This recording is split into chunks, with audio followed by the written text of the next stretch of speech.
ঘটনাটা খুবই সুন্দর এবং খুবই লেসনফুল স্টোরি, মনোযোগ দিয়ে শুনবেন। 250 খ্রিস্টাব্দ কালের কথা। তখন একজন বাদশাহ ছিলেন, তার নাম ছিল দাকিয়ানুস। আমাদের বাংলাদেশের প্রধানমন্ত্রীর নাম কি? শেখ হাসিনা। প্রত্যেকটা রাষ্ট্রে, প্রত্যেকটা সিটিতে, প্রত্যেকটা দেশে দেশে আলাদা মেয়র থাকে, আলাদা এমপি থাকে এবং প্রত্যেক দেশে বিভিন্ন প্রধানমন্ত্রী থাকে। এক দেশে এক প্রধানমন্ত্রী, আর এক দেশে আর এক প্রধানমন্ত্রী। তো তৎকালীন সময়ে যিনি বাদশাহ বা প্রাইম মিনিস্টার ছিলেন তার নাম ছিল দাকিয়ানুস। সে ছিল মূর্তি পূজক, মূর্তি পূজা করত। তার যুগে 7 জন যুবক মূর্তি পূজাকে বাদ দিয়ে এক আল্লাহর উপরে ঈমান এনেছিল। সুবহানাল্লাহ পড়েন। এবার দাকিয়ানুস খবরটা জানতে পারল জামারে ইফসির শহরে 7 জন যুবক আল্লাহর উপরে ঈমান এনেছে। সে অর্ডার করলো, যাও 7 জন যুবককে আমার কাছে নিয়ে আসো। এবার দাকিয়ানুস বলল, 7 জন যুবক, তোমরা কি জানো তোমরা কি করছো? তোমরা কেন আল্লাহর উপরে ঈমান এনেছো? তোমাদের সাহস কত বড়? তোমরা কি জানো যে আমি তোমাদেরকে পাথর নিক্ষেপ করে হত্যা করতে পারি? যুবক বলল, হে দাকিয়ানুস, তুমি আমাদেরকে হত্যা করো আর যাই করো, আমরা আল্লাহর উপরে ঈমান এনেছি, আমরা আমাদের ঈমানকে আর কখনো হারাতে রাজি না। সুবহানাল্লাহ, ঈমান হারাতে পারবো না। বাদশাহ বলল, দেখো তোমরা ইয়াং পিপল, তোমাদের রক্ত খুবই গরম, যাও তোমাদেরকে 3 দিন সুযোগ দিলাম, ভেবে চিন্তে দেখো তোমরা কি করবা। কয়দিন সুযোগ দিয়েছে? 3 দিন। যদি ঈমান হারিয়ে ফেলো আল্লাহর উপরে ছেড়ে দেব, আর যদি না ছাড়ো তোমাদেরকে আমরা পাথর নিক্ষেপ করে হত্যা করব। এবার 7 জন যুবক এসে পরামর্শ করছে কি করা যায়, কি করা যায়। এবার তারা চিন্তা করলো যে আমরা এই শহরে আর থাকবো না, আমরা বাহিরে চলে যাব। যখন লম্বা ঘটনা, যখন তাদের শহর থেকে বের হয়েছে, একটা গুহার কাছে আসছে। গুহা, পাহাড়ের গুহা থাকে না? পাহাড়, আপনার যখন জঙ্গলে ঘুরবেন, আপনার যখন পাহাড়ি এলাকায় যাবেন, দেখবেন প্রত্যেকটা প্রায় পাহাড়ের নিচে গুহা থাকে। গুহা, বিশাল লম্বা গুহা থাকে। তো যখন গুহাতে ঢুকবে, তাদের সঙ্গে একটা কুকুর ছিল, তার নাম হচ্ছে কাহাফ। তার নাম ছিল কি? কাহাফ। ওয়া কালবুহুম বাসিতুন যিরাআইহি বিল ওয়াসিত। কুকুরটা তাদের সঙ্গে ঢুকলো। তো যখন 7 জন যুবক ওখানে ঘুমাইছে, ঘুমানোর সঙ্গে সঙ্গে এমন একটা লম্বা ঘুম দিয়েছে, এক ঘুমে 309 বছর পার হয়ে গিয়েছে। জোরে সোরে সুবহানাল্লাহ পড়েন প্রিয় ভাইরা।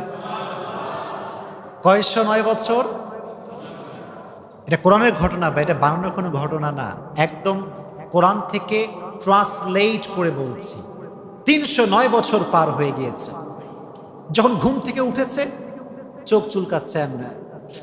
আমরা মাঝে মাঝে করি না, মা খাইতে দাও, শরীর টরীর এমন এমন ভাব ঘুম থেকে ওঠার পরে। তো তারাও ঘুম থেকে উঠছে, 309 বছর পার হয়ে গিয়েছে। যে কুকুরটার সঙ্গে আসছিল মরে ভূত কঙ্কাল পড়ে আছে।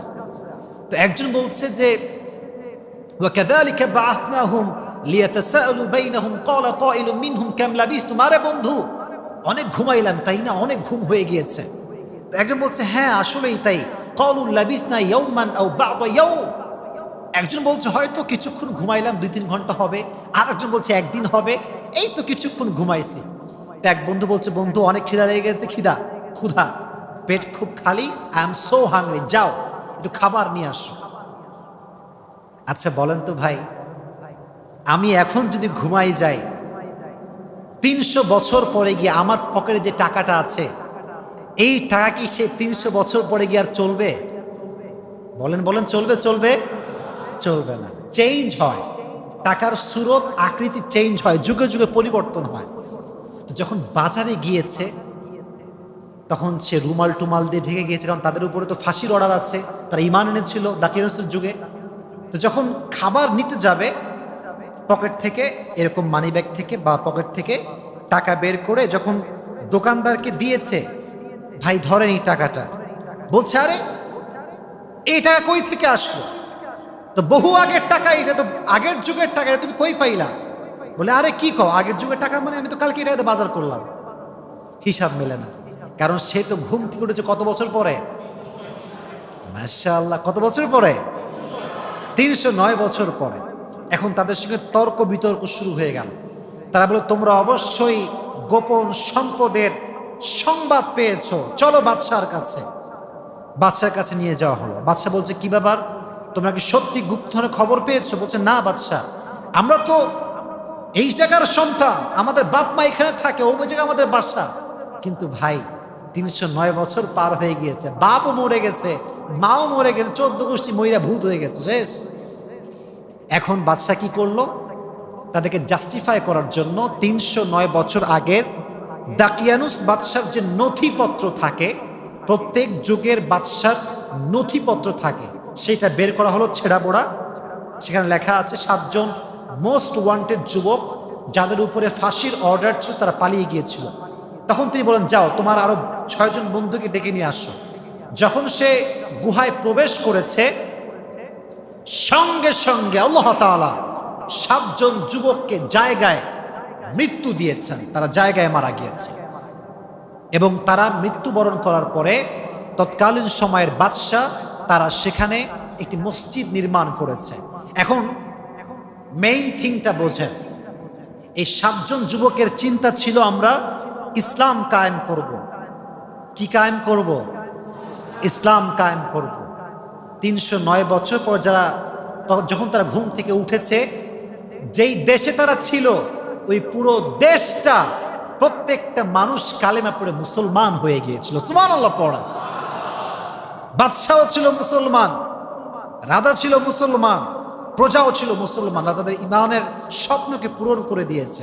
এখান থেকে শিক্ষা হচ্ছে, আপনার বিরুদ্ধে যত মানুষই যাক না কেন, ইমান আমার জায়গায় আছে, ইমান আমি ছাড়বো না। আমাকে জুলুম করা হোক, অত্যাচার করা হোক, হত্যা করা হোক, আমি যে আল্লাহর উপর ইমান এনেছি, ইমানটা কখনো ছেড়ে দেওয়া যাবে না। রাজি আছেন তো ইনশাআল্লাহ?